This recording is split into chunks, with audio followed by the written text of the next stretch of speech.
The Queen has a unique relationship with her eldest child. Mother and son, Queen and heir. Charles absolutely adores his mother. It's not an emotionally close relationship, but it is enormously close nonetheless. Bonds between mother and son are crucial. She wasn't always there. Charles's first steps, Charles's first words, Charles's first everything. But this one is critical to the stability and future of the monarchy. It was obviously very hard for the Queen to hold this extraordinarily high-powered job and the responsibilities of motherhood. It's a complex relationship. An all-powerful monarch. This was the monarch taking over and said, I insist on a divorce. I see this is ridiculous. And a frustrated heir. What is proposed seems to me like a monstrous carbuncle on the face of a much loved and elegant phrase. Prince Charles has waited decades to fulfill his destiny.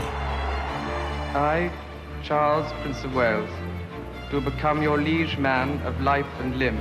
Charles grew up knowing from a very early age that he was one day going to be king. That was something that was drilled into him. But with the crown, there's a catch. Coming to the throne, of course, it's what he's been preparing for his whole life, but it will always be tinged with huge sadness because it will mean that his mother is dead. So how has the monarch shaped the man who will be king? Charles will come from a completely new perspective. There'll be a smooth transition, but it will be different. And after decades of his mother's reign, what role has Charles forged for himself? He will be the most prepared monarch that this country has ever had. He is an extraordinary force for good, not just in this country, but around the world.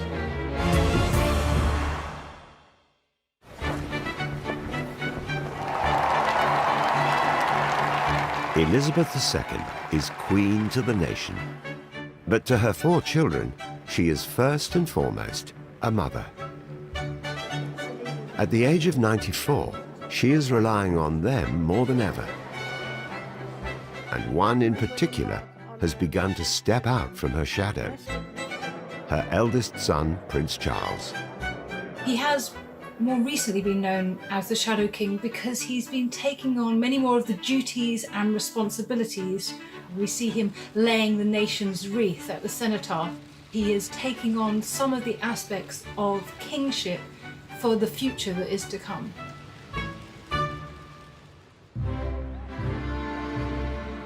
The first child of Princess Elizabeth and Prince Philip, baby Charles was always destined to be king. On the 14th of November 1948, he was born Charles Philip Arthur George and instantly became second in line to the throne. His Royal Highness makes his debut before the cameras. His father's delight in his young son is plain to see. They could actually be like a normal family. That's what the Queen kept saying to her friends. You know, I just want to bring him up as normally as possible. Of course, we know that it's impossible to bring up a royal child normally. He was given the title His Royal Highness Prince Charles of Edinburgh, and at 4 weeks old, his parents had him christened in the music room at Buckingham Palace. As the pictures clearly show, he paid no heed to the filming, remaining perfectly calm while the cameras produced the records we've all been so anxious to see. And when the filming was over, along came Nurse Rowe to put His Royal Highness to bed. Biographer Angela Levin, who spent a year following the Prince of Wales in 2018, has since viewed this footage as an early sign of the challenges the Queen would face as a first-time royal mother. You would think that it would be such an emotional moment. Here's the heir to the throne, that she would absolutely want to spend some private time with him, holding him, caressing him, maybe even shed a tear. But no, the Queen had to maintain her dignity. It's not that she loved him less, it's just that she most certainly would not show it in public because it wasn't the done thing to do. In 1951, King George VI, Elizabeth's beloved father, passed away.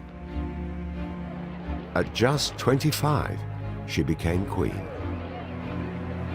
Signs of the deep mourning into which the nation had been plunged were to be seen everywhere. We all believed that his health had been improving, a fact that added weight to the blow when it fell. At the time of Elizabeth's accession, she also had a 2-year-old daughter, Anne. But the spotlight was on 3-year-old Charles, now heir to the throne. The dutiful queen soon felt the harsh realities of being both a monarch and a mother. When the Queen came to the throne, it was a man's world. The 1950s, post-war, there was a real demand for women to go back to the home. Even though women were working, this is a problem because the Queen, she is head of state and she also has 2 children, so there are a lot of demands upon her.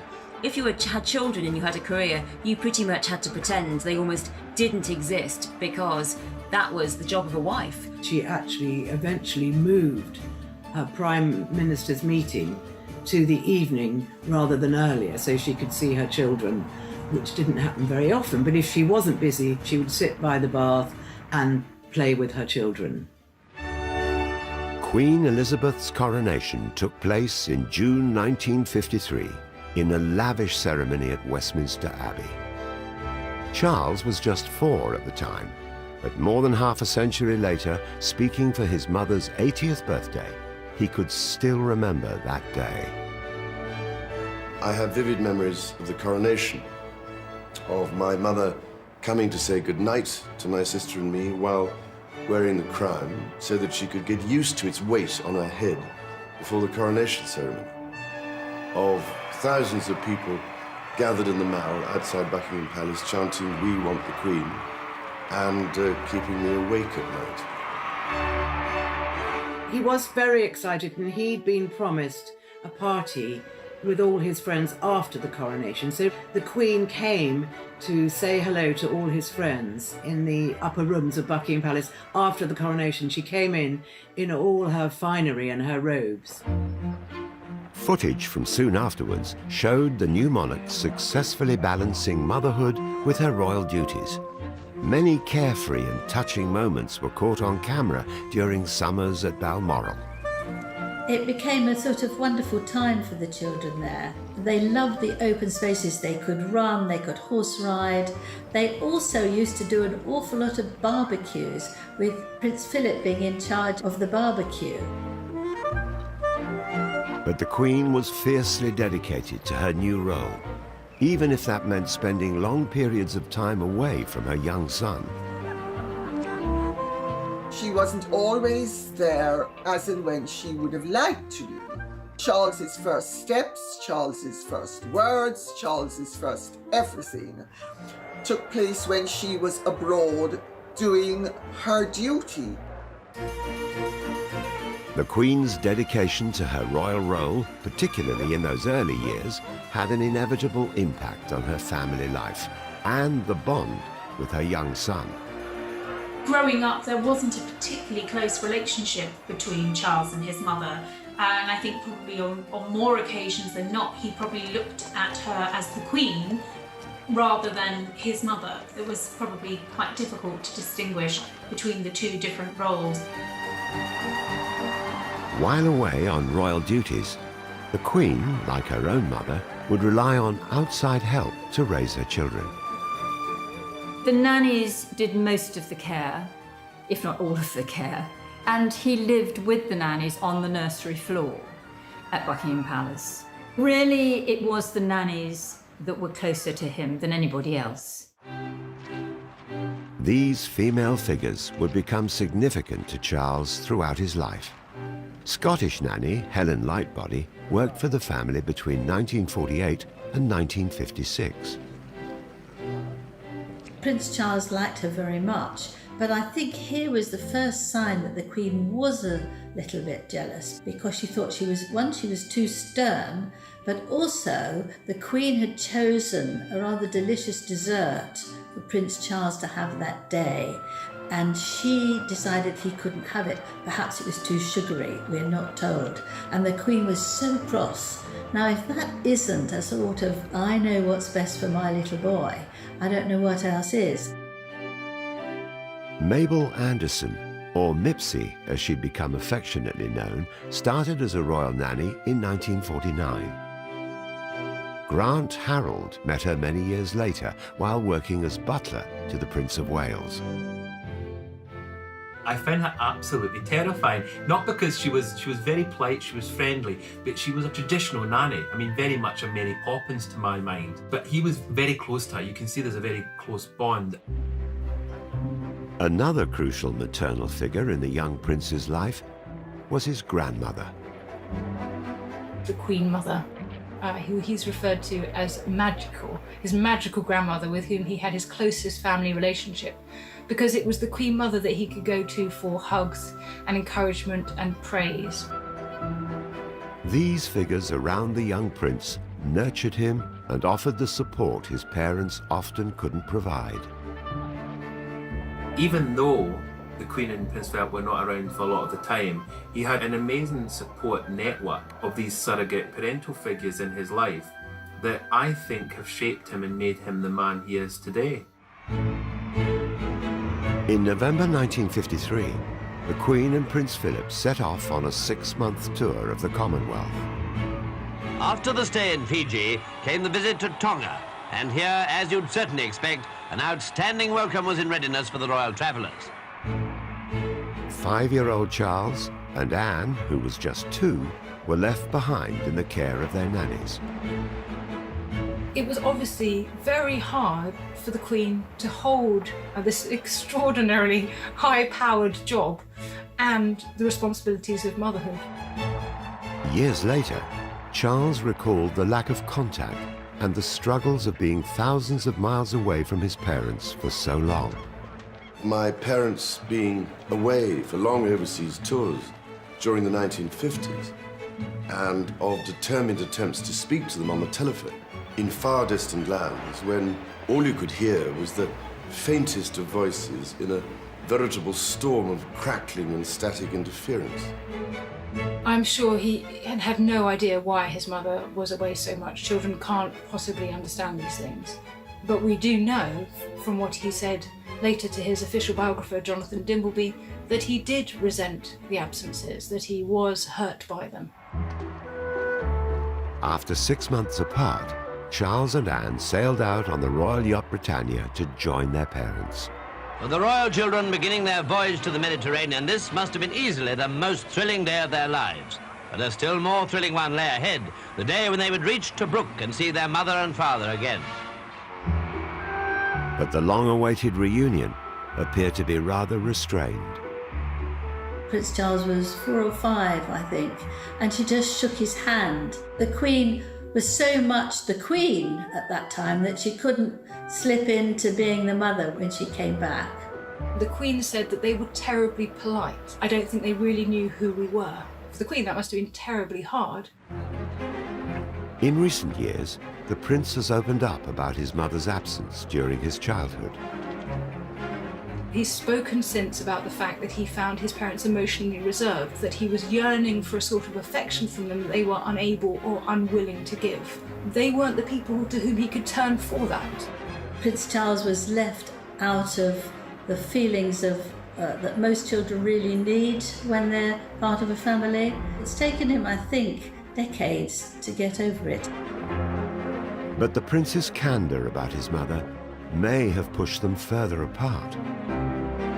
The Queen really cares about being a mother, and some of the complaints that have been made about her parenting style, many of which have come from Prince Charles over the years, have, I think, hurt her really badly. If Charles's early childhood was a challenge, life was about to get even tougher. His school years were filled with distress. And there were lots of stories how he would, clutch his teddy bear at night time and cry himself to sleep. And drama. For someone who was so shy, to be told this in front of his schoolmates was intensely mortifying.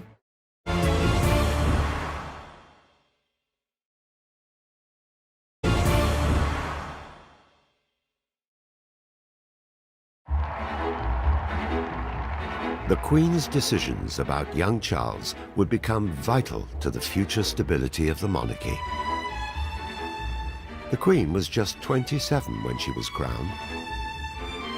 Her experience of being a young monarch meant she wasted no time preparing Charles for kingship. There was every expectation that the same might happen to Charles as had happened to the Queen. They had to be ready for any eventuality. So Charles was being trained, if you like. Charles grew up knowing from a very early age that he was one day going to be king. That was something that was drilled into him. There was extra schooling, and that was the mentoring from his mother, the preparation to one day become sovereign. The Queen had first-hand experience as an heir, but it was Prince Philip who seemed determined to take the lead on Charles's development. The Queen was the head of the Commonwealth, the #1 person in the country, but Prince Philip was the head of the family.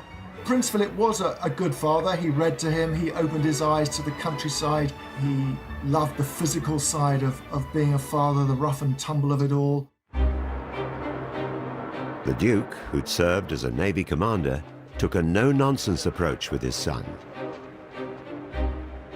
Prince Philip was almost a bully to him and criticised him, and because in his view a boy or a young man, liked rugby and football and cricket. They weren't interested in nature and butterflies and talking to flowers. He did think Charles was a bit of a wimp. Charles was very shy, he was sensitive. Both the Queen and Prince Philip worried about him, and they were concerned about him being a slow developer, whether he would have the resilience and sort of hardiness of character to face the life of duty that would be in front of him. He really was a bit of a whiner. He was always whinging and whining as a child, as a teenager, in his 20s, even into his 30s. If Charles was around, a moan was not far behind. Prince Philip had very set ideas about Charles's education. The Queen had been privately tutored, but the Duke wanted him to experience life outside palace walls. It was Philip who put his foot down about the kind of schooling that Charles was to have. They realised that he had to mix with other boys of his age. He had to have a broader outlook. In 1957, he followed in his father's footsteps and started at Cheam, the oldest private school in the country. Charles was absolutely miserable in Cheam, and there are lots of stories how he would, clutch his teddy bear at night time and cry himself to sleep. He was a target because he was the heir to the throne. It was while he was at Cheam, the complex relationship with his mother intensified. It was announced he would become the Prince of Wales, and Charles heard the news alongside the rest of the school. The headmaster had encouraged Charles and some of the boys to come into his study to watch the closing of the Empire Games, as they were then called, in Wales. He made this announcement that Charles henceforth would be Prince of Wales. I intend to create my son Charles Prince of Wales today. When he is grown up, I will present him to you at Carnarvon. Every heir to the throne has been the Prince of Wales since 1301. It couldn't have come as a surprise, but the way it was announced would have surely been a shock. And for someone who was so shy, to be told this in front of his schoolmates was intensely mortifying. And it's one of those moments that marked what he's later called the inexorable dawning of the sense that he would one day be king. Charles's formative years at public school lay ahead. Again, the Queen deferred to her husband to decide where Charles would go, in spite of what she might have thought. I think the Queen would have very much liked to send Prince Charles to Eton, but she liked to give Philip the right to choose all these things, so she wanted him to feel that he was in control of this, helping Charles become a good heir before he became king. Philip had flourished at Gordonston in Scotland, and he was keen for his son to follow the same path. I think at that point it was quite damaging really for the relationship between father and son, because Charles resented Philip for sending him away from his family, and Charles was very unhappy for much of his time there. They have the windows open throughout the winter. It's freezing cold. They had to go for runs very early in the morning, and Prince Charles absolutely hated it. He felt he was in prison. He felt incredibly homesick. He didn't fit in very well. He was bullied because his ears stuck out. My husband was in the same class as him at Gordonston, so he's told me some very sad stories actually about Charles A. But he was very much a loner. He used to take books of sonnets and go down by one of the streams there and read sonnets. Well, any boy that does that is going to get teased. He was kind of an oddball. The Queen and Prince Philip did visit him. They visited him more than I think he gave credit for. Charles's experience at Gordonston was nothing like his father's. He famously called the school Colditz in kilts, comparing it to a German prisoner of war camp. Being a monarch is a tough thing. It's not about what you like. It's about putting up with what you don't like. And you know, the proof of the pudding is in the eating. Maybe if he'd been moved to school, maybe if he'd been given a cushier life, he wouldn't have turned out to be the great guy that he has turned out to be. Charles went on to study at Cambridge University and would become the first heir to the throne to get a degree. It was at Cambridge that he finally found his voice. He settled in there quite well. Most of all, he loved going on stage, and he appeared in lots of shows. All alone on in a deep-sea fishing boat with just my rod and line, the great unknown, a few helicopters and Aztec, but yes, I do believe I got a bite. I have a bite. He said it was so enjoyable, and he had a very, very good time there. But he was wrenched away in his second year to go and spend a term in Wales because of the investiture coming up. I think I got quite a large one here. It's very, very large indeed. Duty called, and Charles was required to perform on a very different kind of stage. He would be invested by his mother as the Prince of Wales at a time when the British government felt threatened by a resurgent Welsh nationalist movement. Charles, Philip, Arthur, George. The 21st Prince of Wales drives through the streets of ancient Carnarvon for his investiture. 1 minute he's a carefree student in Cambridge, and the next minute he's being asked to fulfil this very complicated, very difficult diplomatic role.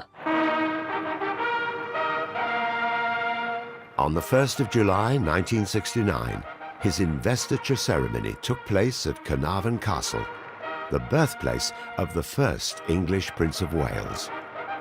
At the bidding of his queen, the bareheaded prince comes forward.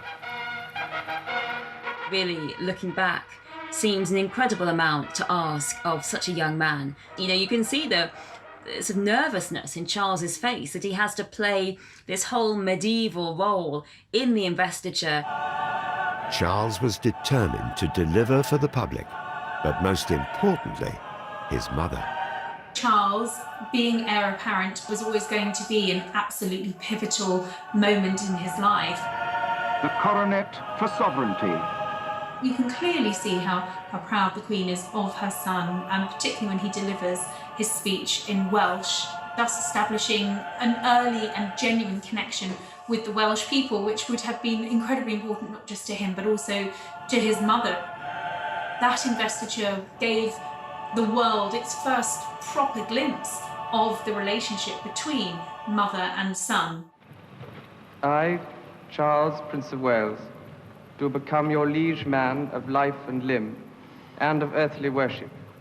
And faith and truth I will bear unto thee, to live and die against all manner of folks. There was a very powerful link between them at that moment. They had to look into each other's eyes. It was very moving, I think. If you look at the Queen herself, you can see the pride, actually, I think, in her eyes. He was devoted to his mother from the very beginning.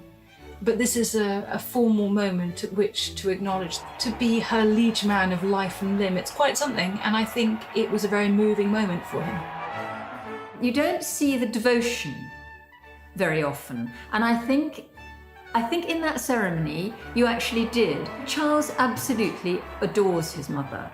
It's not a physically close relationship or an emotionally close one, but it is enormously close nonetheless. And Charles is almost in awe of his mother.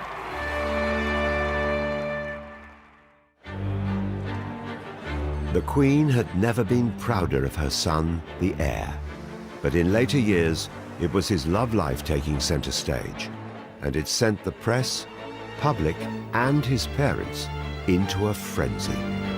The monarchy was going through a really, really rocky time. What Charles and Diana were doing by being at war with one another was splitting the country.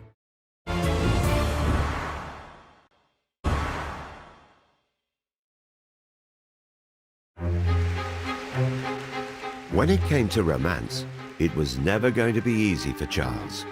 As future king, his partners were not only expected to meet the approval of his mother, the Queen, but also conform to centuries of royal tradition.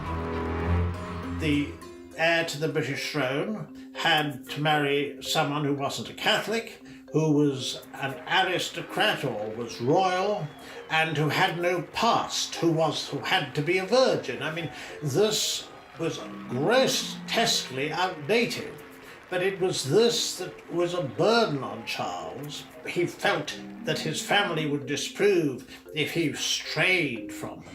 There was no shortage of candidates for the role. There were lots of women, of course, who wanted to date him. He was really seen as the most eligible bachelor in the world, really. He liked very glamorous women. There were all sorts of rumours about him having a relationship with various singers. There were often pictures when he was young, in his 20s, where he was pictured on various holidays with various glamorous bikini-clad women. I don't think the Queen was entirely comfortable with Charles's reputation as a playboy. Like it would be embarrassing for any mum, I guess, but especially so when you're Queen. Charles dated a number of women from aristocratic backgrounds, but one stood out from the rest.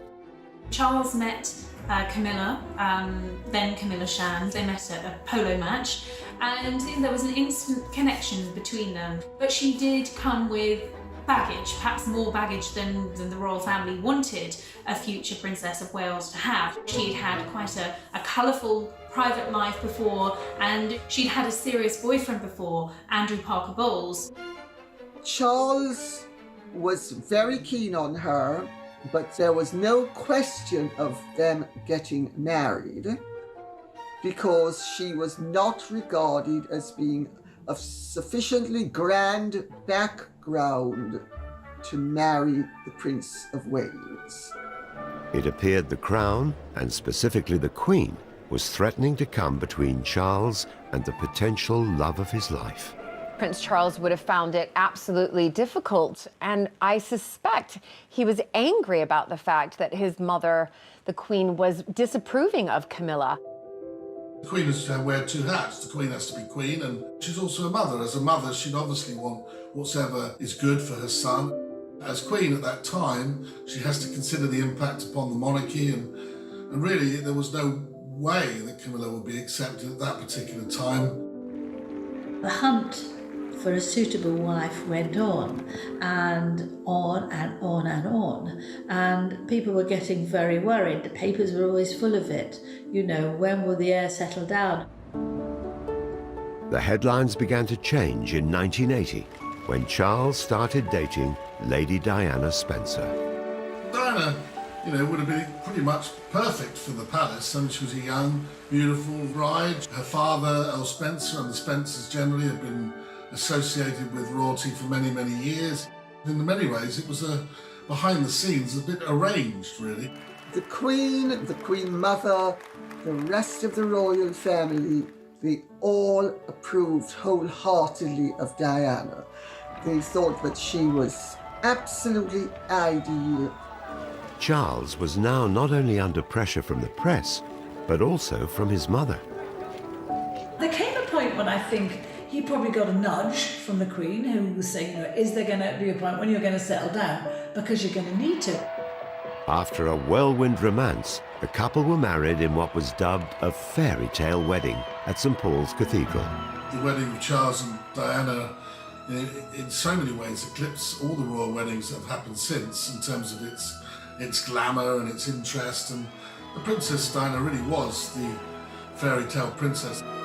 The Queen was, of course, really happy. You know, her firstborn son, the heir, the future king, is marrying somebody that she approves of, marrying somebody who comes from the right family. A proud mother later became a doting grandmother to Charles and Diana's two sons, Princes William and Harry. But this was no fairy tale. It was many years into the prince's marriage to Diana before his mother or his father really knew what was going on. They didn't realize how unhappy Charles was. As heir to the throne, the stability of the monarchy rested on Charles's shoulders, something his mother was keenly aware of. He felt so in awe, and he felt he'd let down his parents so much.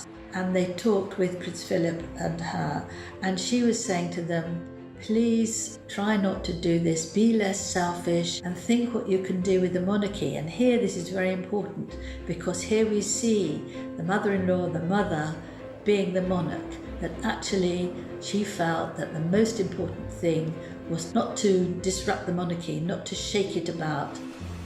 But Charles went public with his marital problems, making an unprecedented and historic appearance in a candid documentary in 1994.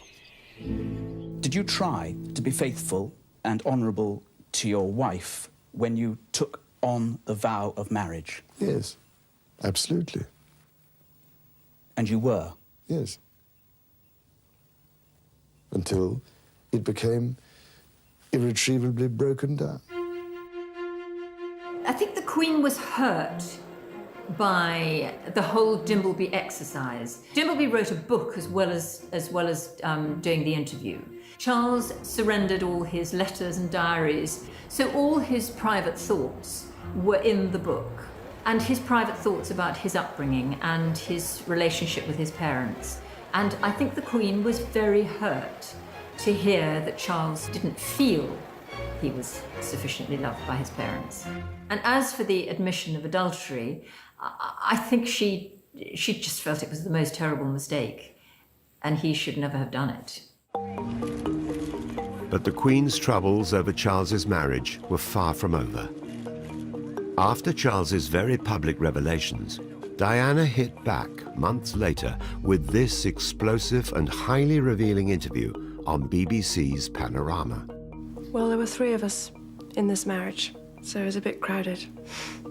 The so-called War of the Waleses had begun. Diana talked about the fact that she had suffered depression after the birth of her children, that she had been self-harming, that she'd felt isolated in the royal family, she'd had bulimia, and that Charles had committed adultery. And she also confessed her own adultery with James Hewitt. 23 million people thereabouts watched it. It was sort of dominating royal coverage, it was overshadowing all the good works of the royal family, and they thought it was sort of corroding public attitudes towards the House of Windsor, and it was a very damaging time for the Queen. I mean, the monarchy was going through a really, really rocky time, because monarchy is supposed to be all about unifying the country, and what Charles and Diana were doing by being at war with one another was splitting the country. The marriage problems of Charles and Diana have cast a shadow over the royal family. Now the Queen has decided to bring the whole issue to a head by advising them to divorce. This was the monarch taking over, not so much the mother or the mother-in-law, and said, I insist on a divorce. I see this is ridiculous. It's not going to work with being separated. They had to divorce. The breakdown of Charles and Diana's marriage had put strain on the monarchy and the Queen's relationship with her son. But nothing could prepare them for what would happen next. We have reports from Paris that Diana, Princess of Wales, has been killed in a car accident. The death of Diana and the events surrounding it and over those 7 days between her death and her funeral were one of the most pivotal moments in the Queen's career as monarch. I mean, for the very first time, she found herself under attack from her subjects. It became an international matter, it became a political matter. I mean, it involved the Prime Minister, the leader of the opposition. I mean, everyone had a view and opinion. There were stories of differences when Princess Diana's coffin was returned to RAF Northolt. It was said the Queen wanted her body to go to a private mortuary and that she opposed a public funeral. Those and other rumours were today declared by the Queen's spokesman to be quite wrong. The Queen's reaction was to be a grandmother to William and Harry, reassuring them, being there for them. It was almost the 11th hour when the Queen came back to speak to the country from Buckingham Palace. I, for one, believe there are lessons to be drawn from her life and from the extraordinary and moving reaction to her death. The words were powerful. Charles was hugely involved in that, and I think it was a key moment between mother and son, one of the key moments of their entire relationship. But their complex relationship did not make it easy for Charles when he found happiness with Camilla Parker Bowles. After Diana, she was banned from the palace for a while, Camilla, because this woman who had cheated with her son on her then husband, who was Andrew Parker Bowles, was the Queen Mother's godson. So the Queen did not want her around, not at all. There was real animosity from the Queen towards Camilla. She called her a wicked woman. She refused to see her, and that continued for a very long time after Diana's death. It's not just Charles's love life that has caused rifts between him and his mother over the years. The Queen has always kept her views to herself, but Charles hasn't always followed her example. We know Prince Charles's views on virtually every subject under the sun. What's going to happen when he becomes king?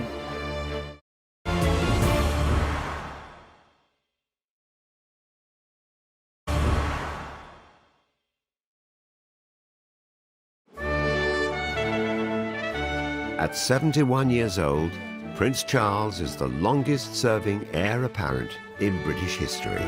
When he takes over from his mother, he will be the oldest king ever crowned. He knows one day he will be king, but he'll only be king on the death of his mother. We all know realistically that she's not going to go on and on and on, but we do hope that she'll go on for quite a few more years yet. Until then, Charles has had to carve out a role for himself. You know, the fact that Prince Charles is labelled as having been a king in waiting for most of his life doesn't mean that he is disaffected with the role that he has had. He has had a golden opportunity, which he has grasped, of creating a very expanded role for the Prince of Wales. Charles's actions and words have left the world in no doubt about many of his opinions, making it quite apparent that despite both being destined to reign, he and his mother are very different people. Charles, expresses himself much more emotionally than the Queen ever does. He cries at pieces of music. He loves the ballet. He loves opera. The Queen doesn't really share all those things with him. He's also a cultivated man. He's a painter. He paints watercolours, quite good ones actually. He likes gardening, he likes classical music. I mean, he reads widely. He is a man who has educated himself widely and is therefore quite wise. And although we don't know whether the Queen accords with any of these interests, her interests tend to be more sort of horses and dogs. The Queen has always been very thrifty. You know, we've seen her breakfast table with Tupperware boxes on it, and we've seen her 3-bar electric fire that heats her palaces. Prince Charles is very different. He leads a much more extravagant lifestyle. He loves luxury. He likes things being just right. It's not just their interests and personalities that differ. Charles and the Queen are very different in one particular way, which is that the Queen has been a model of discretion. We don't know her political views. She has kept a determinedly neutral stance, whereas we do know quite a lot of the political views of Prince Charles. The difference is that the Queen has always kept her feelings to herself, whereas Prince Charles doesn't hold back. Do you think it matters that we have 20% of children who never get out to see scenes like this? That is worrying, I think. And so it helps enormously, I believe, if children can have this connection by growing something. It's often said that the mantra of the royal family is never complain, never explain. This has been the Queen's approach for nearly 70 years. But she is the monarch, and Charles is not. Until he takes the crown, he's had a different approach to his mother. He has intervened, perhaps most famously, of course, on architecture, and he gave a series of very dramatic speeches in which he pretty much spelled out his opposition to modern architecture. But what is proposed seems to me like a monstrous carbuncle on the face of a much loved and elegant friend. He's probably said the sort of things that we would say, but nobody would take any notice. He was instrumental in the extension to the National Gallery, and what there is now is very pleasing. He was instrumental in getting the plans for Paternoster Square around St Paul's Cathedral changed, and it's terrific round there. Can you imagine half the horrendous tower blocks we would have had in this country had Prince Charles not put his foot down? I mean, modern British architecture in England is pretty pathetic. And I say that as somebody who studied art for 11 years. From architecture to the environment, Prince Charles has never hidden his thoughts and opinions. Ladies and gentlemen, the battle against climate change is surely the most defining and pivotal challenge of our time. We know Prince Charles's views on virtually every subject under the sun. What's going to happen when he becomes king? Is he suddenly going to adopt some sort of monastic silence and sit on the fence? Prince Charles has been somewhat of a visionary. He's talked about the dangers of plastic in seas, the environment, keeping nature alive and well, which is not any of the things that particularly interests the Queen. They're very diverse on that. What if the people don't like what they see? I knew you were going to ask that. Those opinions have not only made him an outspoken Prince of Wales, but according to some, also affected his relationship with his parents, particularly his mother. He annoyed his parents. Actually, they felt he was weak. They felt they couldn't trust him to be king, that he had all these funny ideas about spiritualism and plastic in the sea. Increasingly, people start talking about Charles as a bit eccentric. There are cartoons of him talking to his plants and thinking too much about his plants. But perhaps most controversially, Prince Charles has waded into the world of politics. Over the years, he's written numerous letters to government ministers and politicians, something his mother would never do. Well, the Queen has always kept her feelings very private, particularly any political feelings. You know, we have had a greater insight into the workings of the mind of the Prince of Wales, largely down to letters that he handwrote to MPs. They became known as the Black Spider Memos because his very distinctive, long, spidery writing. He would quite often take ministers to task privately about many issues. As monarch in waiting, Charles has used his role to find a voice. I think throughout his life, Charles has demonstrated an extraordinary ability to care about things that matter. So he cares very much about sustainability, about climate change issues, ocean pollution, deforestation. And it's important that somebody in a key position takes an interest in that, because they take an interest and other people will listen. People in power will listen. People in government will listen. The Prince of Wales has used his position as king in waiting to actually have a very effective role constitutionally. But that's not something the Queen has approved of. Well, I understand that the Queen has viewed his interventions with unease on occasions. She doesn't feel that it is the place of the royal family to take a lead on matters which could be interpreted as political or policy making. When Charles eventually does become king, will he reign more like his mother before him?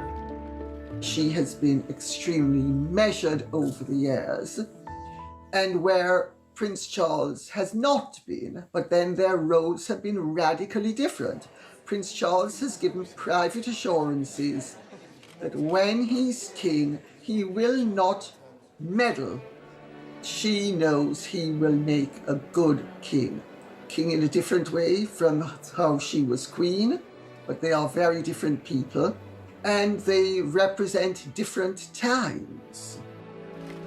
While his mother is still monarch, the role Charles has made for himself does share one key trait with the Queen.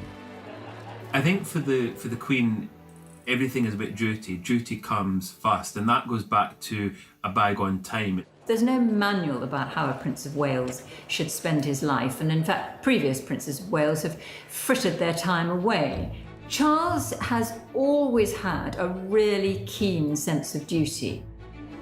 He's been very driven by public service. He carved out this role as a sort of activist Prince of Wales, all for himself. No one who's occupied the title has ever done it before.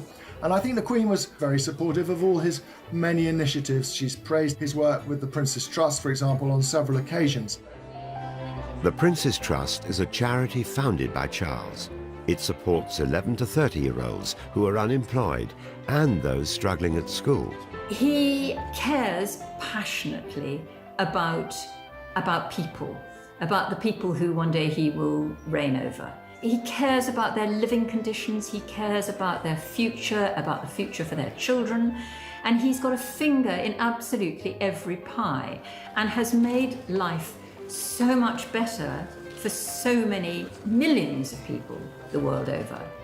I don't think he's been doing that to impress his mother. I think he's been doing it because he actually genuinely cares. There are those royals that turn up at their charity events. They just show up, smile, and wave a hand. Prince Charles is different. He is very passionate about the charities that he works with. He knows so much about them. He's very, very involved with them. As well as being a hugely successful charity, the Prince's Trust has also served as an opportunity for a proud mother to publicly reward her son. In 1999, the charity was presented with a royal charter. I would like to take this opportunity to say to you, Charles, how proud I am of everything you have accomplished with the Trust and the way you personally have inspired this organisation. The Prince of Wales may have been waiting an extraordinarily long time to take the crown, but for many, this period of waiting has been a benefit. He will be the best prepared monarch that this country has ever had. And he has spent his time in waiting doing really, really good things. He is an extraordinary force for good, not just in this country, but around the world. He has done tremendous sterling work across the board. He has taken full advantage of the fact that he has a very eminent position of influence when he actually had the freedom to intervene. Because, of course, once he becomes monarch, he has to be scrupulously neutral, which is not something that came naturally to him. And I suspect when he looks back on his life, he's going to realize that it was not a poisoned chalice. Charles only became Prince of Wales because he was the firstborn son and heir to the Queen.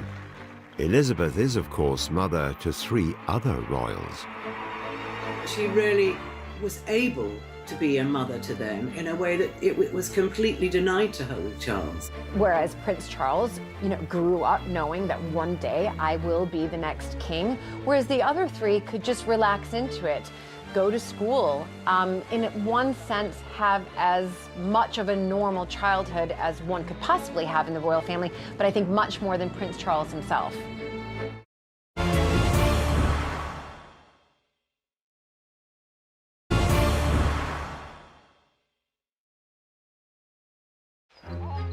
As the Queen's first son and heir, Charles has always had a different relationship with his mother than those of his brothers and sisters.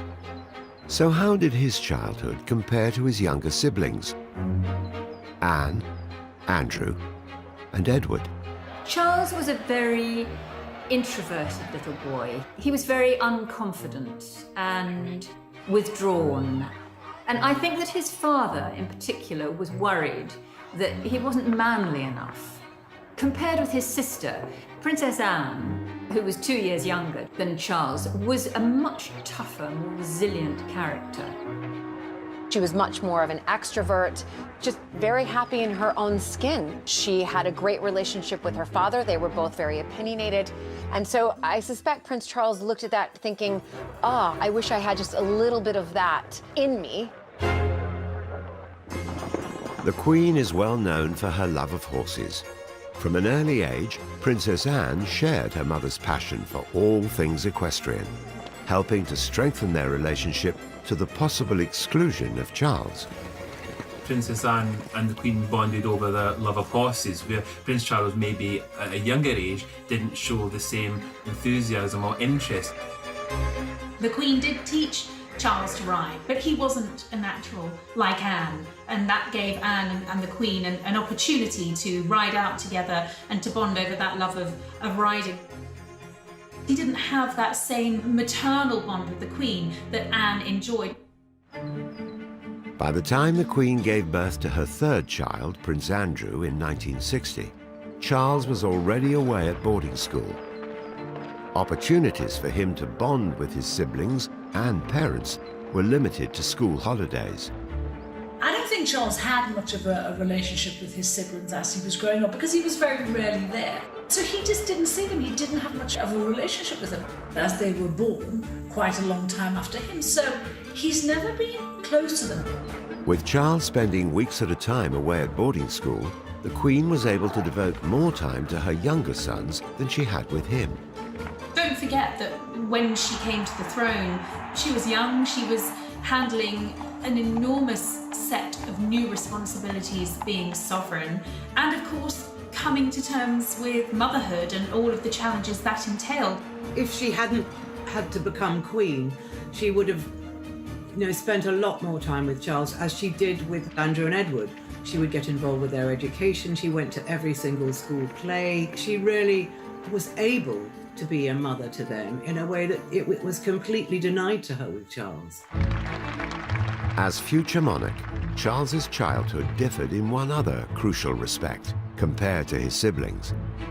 Prince Charles grew up knowing that one day I will be the next king, whereas the other three could just relax into it, go to school, have as much of a normal childhood as one could possibly have in the royal family, but I think much more than Prince Charles himself.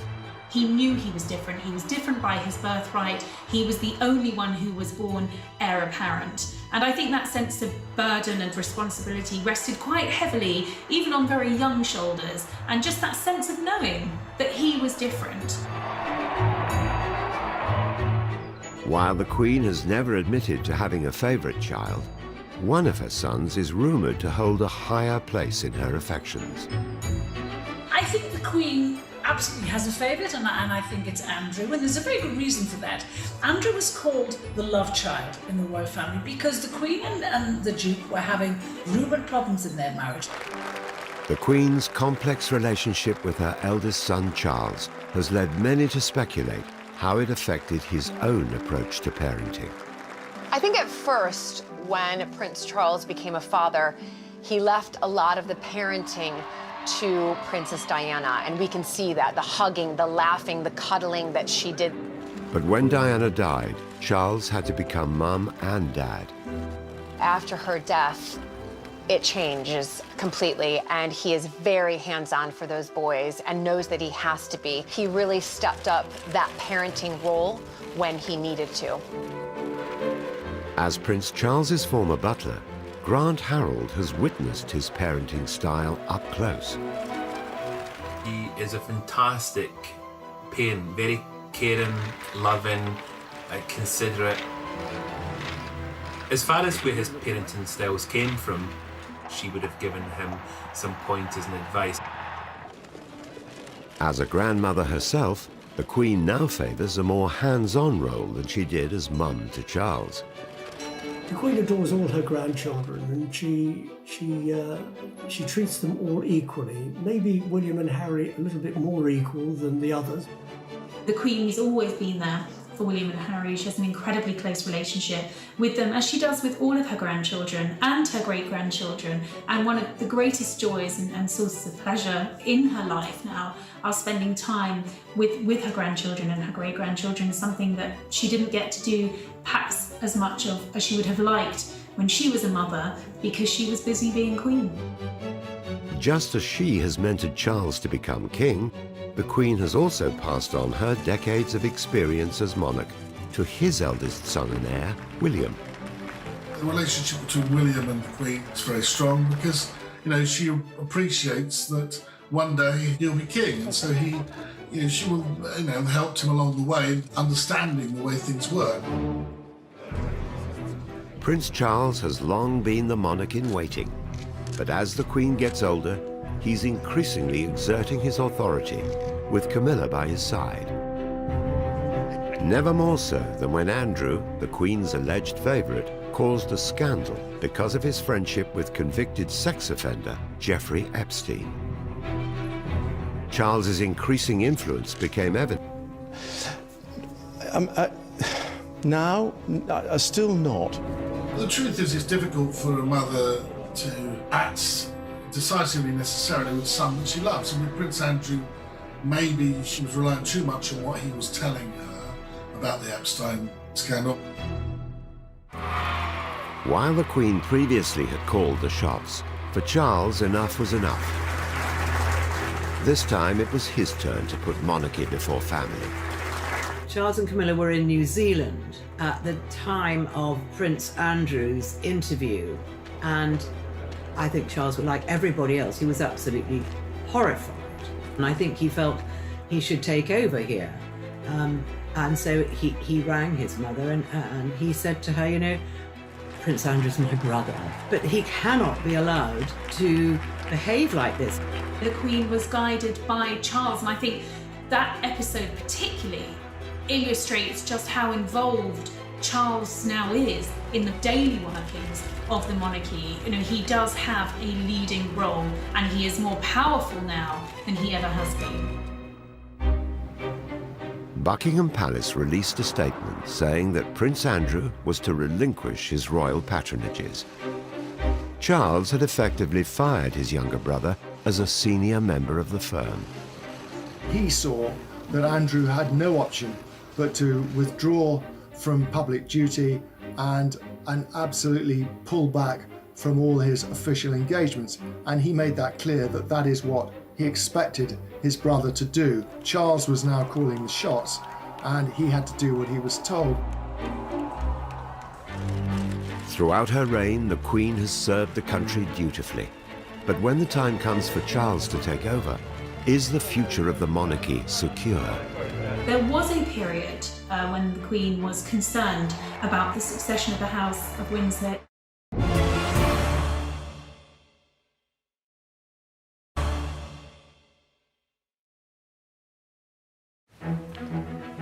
The relationship between the Queen and her eldest son and heir, Prince Charles, is vital to the future stability of the monarchy. Charles has spent practically his whole life as next in line to the throne. But as the Queen approaches her mid-90s, she has finally started to hand over some of her official duties. Well, I would say for the last decade or so, the Prince of Wales' influence at the heart of monarchy has been growing. We are actually in a transition period now, and in that transition period, the Prince has growing influence because, of course, he is the next king. In many ways, in this transition, the Queen will defer to the Prince of Wales on many issues. Really, things started to change after 2012. After the Queen's Jubilee, she said that she didn't want to do so much of the foreign travel anymore, so Charles took on a lot of her foreign travel. The Duke of Edinburgh is now retired, so Charles is increasingly seeing himself as both the Queen's main representative and also head of the family. And you can really see more and more this wonderful relationship between Queen and Prince that's evolved over 71 years and counting and getting stronger and stronger by the minute. We see him at the state opening of Parliament in 2019. We see him laying the nation's wreath at the Cenotaph for a couple of years in a row on the annual Remembrance Day. And there's a sense in which he is stepping up, that he is taking on some of the aspects of kingship for the future that is to come. When Prince Charles recently became ill with coronavirus, he took the opportunity to reach out to the country in this moving video released by Clarence House. I think everybody was very impressed with his message after having contracted coronavirus. As we're all learning, this is a strange, frustrating and often distressing experience when the presence of family and friends is no longer possible. They were very upset that he got it and then he came out of it, that he opened by video link the Nightingale Hospital. This dark time, this place will be a shining light. And people have quite a soft spot for him. Over the last few years, there's been press speculation that the Queen may one day decide to abdicate, but most royal insiders believe she won't give up the crown. Prince Charles knows that the Queen will never abdicate, just as how, barring some great misfortune, he will never abdicate. We know that at times she has said that other people can give up their jobs, like the Archbishop of Canterbury, but she must stay in it until she dies. God gave her the job, and only God can take it away. But some royal experts think that the Queen's age may eventually force her to step down from her day-to-day duties as monarch. Charles would become Prince Regent, king in all but name. If a monarch is incapable of doing their duty, then the heir can take over and do all the duties that the monarch would do. And there was rumours that the Queen might stand down when she's 95, but actually she seems so strong and confident that she might just carry on. Your Excellency. Throughout her nearly 7 decades as monarch, the Queen has steadfastly avoided controversy.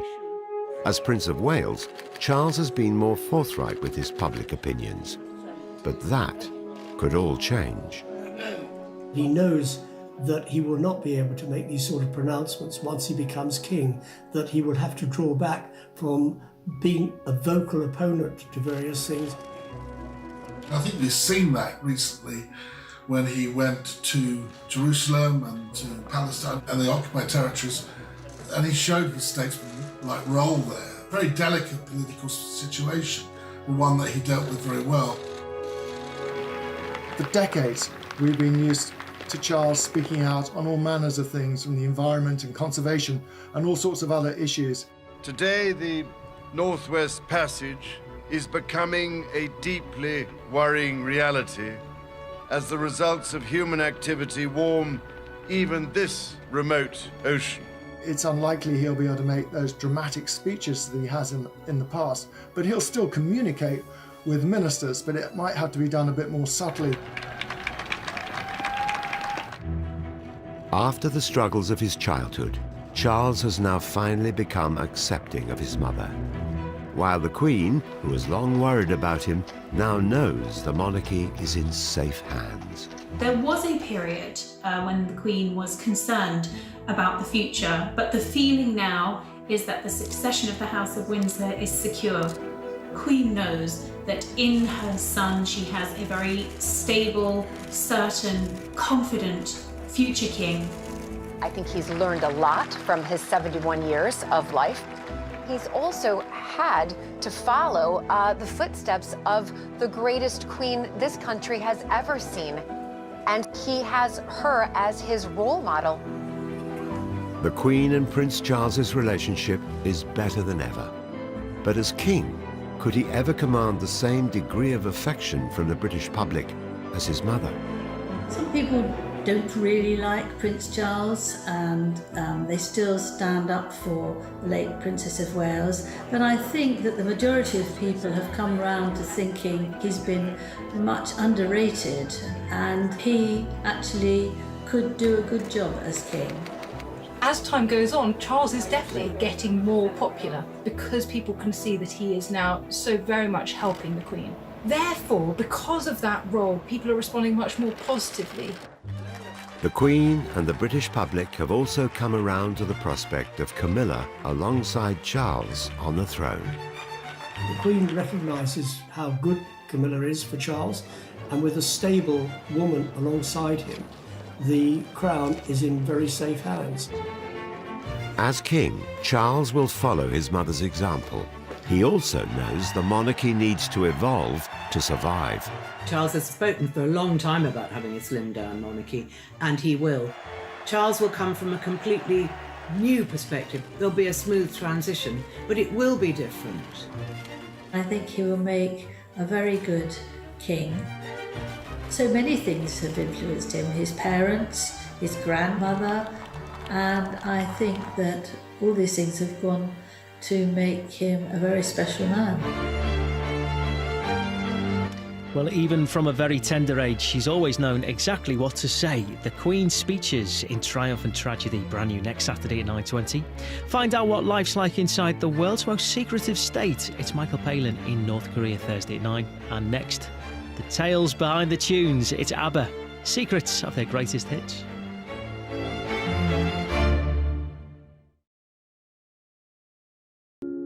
But with the crown, there's a catch.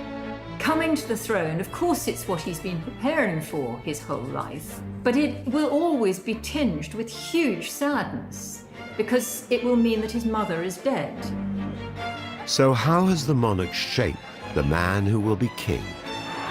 Charles will come from a completely new perspective. There'll be a smooth transition, but it will be different.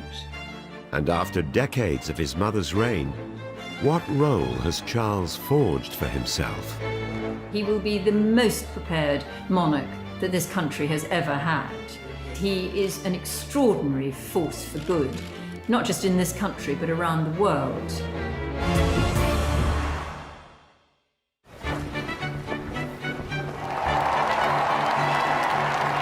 Elizabeth II is queen to the nation. But to her 4 children, she is first and foremost a mother. At the age of 94, she is relying on them more than ever. And one in particular has begun to step out from her shadow. Her eldest son, Prince Charles. He has more recently